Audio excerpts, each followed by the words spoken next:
Hello there, young adventurers, and are you prepared to hear a tale of wonders and whispers and wild colours? You want to know about Lila, a pink giraffe who used to feel rather odd, but then found out that being different is probably the most marvellous thing of all. Let's begin.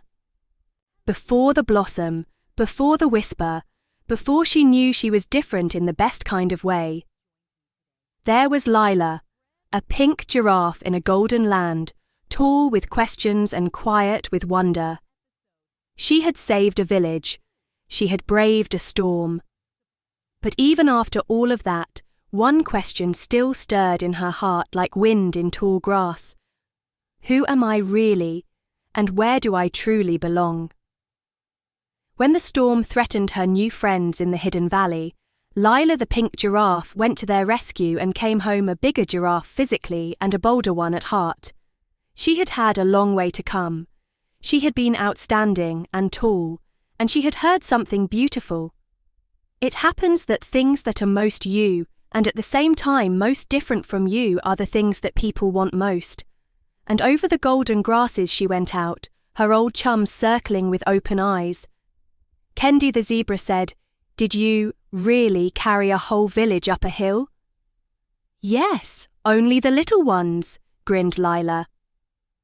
However, there was one question that teased her like the wind in high grass. Was there more to be found out about the woman who she was? The whisper in the wind. It was one quiet morning, when the sky was in the process of decorating itself with some soft oranges and sleepy purples, that Lila opened her eyes to an unusual sound. Not a roar, not a rattle, but hush. It was in the wind, gentle as a remembered song. She trailed it by the bending grass to Riverbend and round a grove she had never seen before. In the midst of it grew a tree the size of which was indescribable, coal black at the top and honey-coloured at the bottom, and broad as a cow, and wise as an ox, and with leaves like lanterns. Once more there was the whisper. Lila, we had been waiting. Whispering Tree. The tree was not a tree that she had ever seen. Its trunk glittered a little, and its arms were low down, studded with the wind chimes of seed pods. Lila came nearer, and the tree said, not with a mouth, not a voice, but a feeling it is, a feeling, as it were, a memory that softly touches the gate of her heart. You have not been the first pink giraffe to say it, said it, and it is not just you. The breath came short to Lila. Another, she wondered aloud. A little vine twisted down and dropped a pink stone in the grass, a nice, pretty pink stone, like a leaf. The journey within. The whispering tree had told Lila of an ancient grove very far beyond the hills, of a place she had heard called the Heartbend Hollow, where the giraffes of all colours used to meet. They had, however, separated with time, and all had thought themselves alone. Lila blinked. So, what can I do? I have a map, said the tree. Lila cast a survey round. I don't, but the tree did laugh. What? Not in your hoof? In thy heart. She understood. Colours hollow. The Lila travelled on, days and days, across the dusty ridges, the gloomy byways, and the yellow valleys. She did not walk in the footprints, but instead followed the emotions. Whenever she considered turning back, she recalled how these little creatures of the hidden valley had cheered, and how her pink spots had shone in the storm. And then one morning, she envisaged it, a sunlit dell between slanting hills, flowering with colour.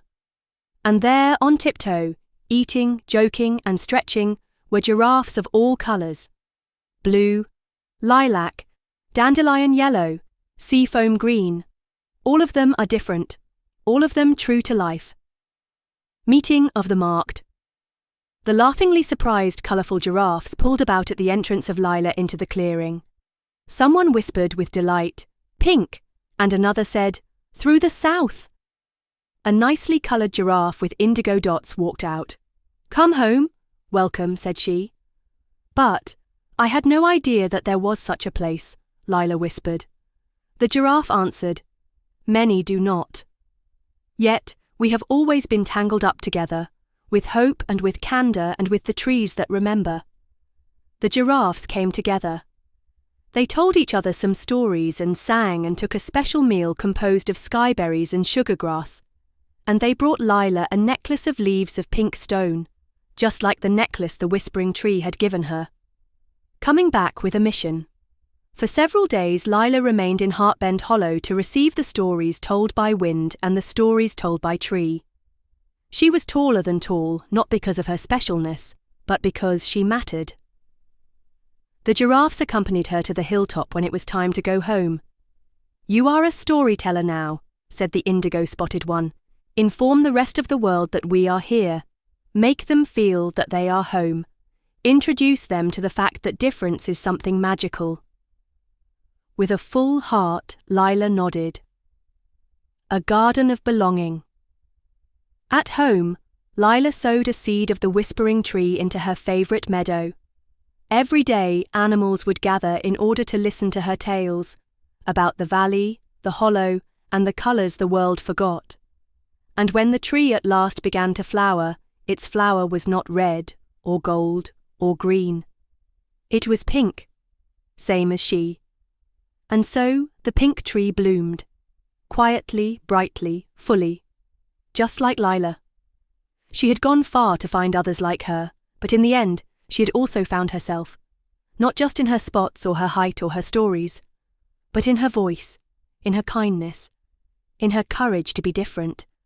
And from that day on, whenever someone in the kingdom felt strange or small or alone, they would visit the pink tree and listen to Lila's stories, and know they belonged too. Because difference isn't something to hide, it's something to share. The end.